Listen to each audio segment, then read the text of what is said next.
મનુષ્યનો જન્મ તો આપ્યો, પણ શું આપણામાં મનુષ્યપણું જીવંત છે? નમસ્તે, હું કોમલ બારભાયા. હું સમીર જાદવ, મણિનગર, અમદાવાદ. આજનો ટોપિક આજના સમયની વાસ્તવિકતા. ભગવાને આપણને મનુષ્ય જીવન તો આપ્યું, પણ ક્યાંક ને ક્યાંક આપણે મનુષ્યતાપણું ભૂલતા જઈ રહ્યા છે. આજે લોકો વચ્ચે ગુસ્સો વધી રહ્યો છે, લાગણીઓ ઓછી થઈ રહી છે અને પરિણામે માણસ જ માણસનો દુશ્મન બની રહ્યો છે.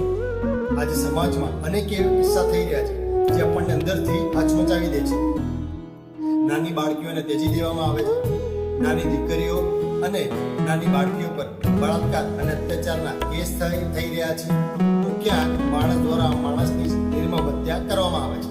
આ કામો કરવા માટે મનુષ્ય જીવન આપ્યું છે. જો માણસ જ માણસની કસાઈની જેમ હત્યા કરશે તો મનુષ્ય જીવનનો શો અર્થ? જરા વિચારો.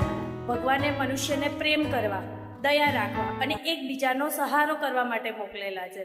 યાદ રાખજો, એક દિવસ ભગવાન સામે જઈને બધા જ પ્રશ્નના જવાબ આપવાના છે. ત્યારે શબ્દો નહીં, પણ તમારા કર્મો જ જવાબ આપશે. આ ટોપિક પર વિચાર ચોક્કસથી કરજો. જય જિનેન્દ્ર, જય આદિનાથ, વંદે માતરમ, ભારત માતા કી જય.